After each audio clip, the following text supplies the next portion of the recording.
Сағадат, біз кімнің үйіне келдік? Білмеймін. Шышаны қарап шығайық, сол жақта хат жазылып тұрған шығар. Мүмкін.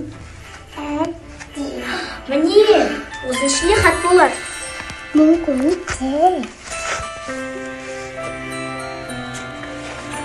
Сәлем, Аяз ата, мен 2 жастағы зердемін.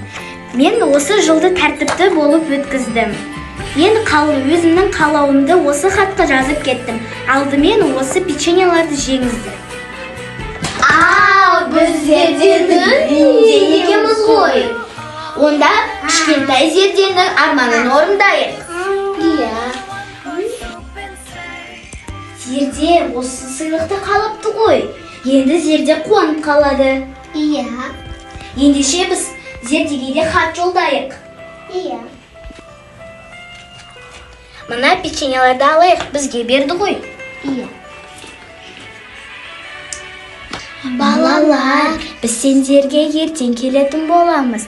Сендер бізге Аяз аталарға сеніп жүріңдер. Ал біз енді кеттік. Біз ердекеміз Аяз атаға хат жазған болатынбыз. Бүгін Аяз ата барлық көршілердің бәрін аралап жүр екен, жүр екеміз көрейік, Аяз ата бізге не алып келді екен. Аяз ата кепті. Қане? Вау! Күшті ма зерде? Иә. Наңғара біздің сен қойып кеткен печеньяны жепті. Біздің хатымызды оқыды ма екен? Бізге хат таста кеттім, наңғара. Қазір мен оқиын.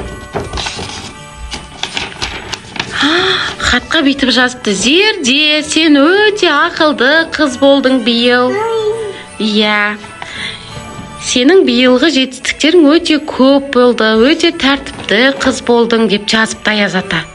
Келесі жылға дейін сау бол депті. Қане?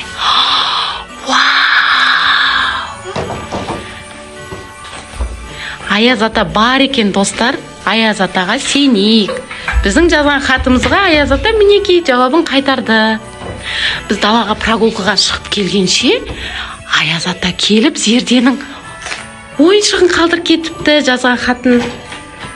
Біз хат жазған болатын, сол жердегі жаңағы желаниясын қалдыр кетіпті. Вау! Біздің зердеге сыйлығымыз ұнады. Өте керемет сыйлық әкепті Аяз атамыз. Балалар, Аяз атаға сеніңіздер. Ку-кук! Өте керемет сыйлық әкепті бізге.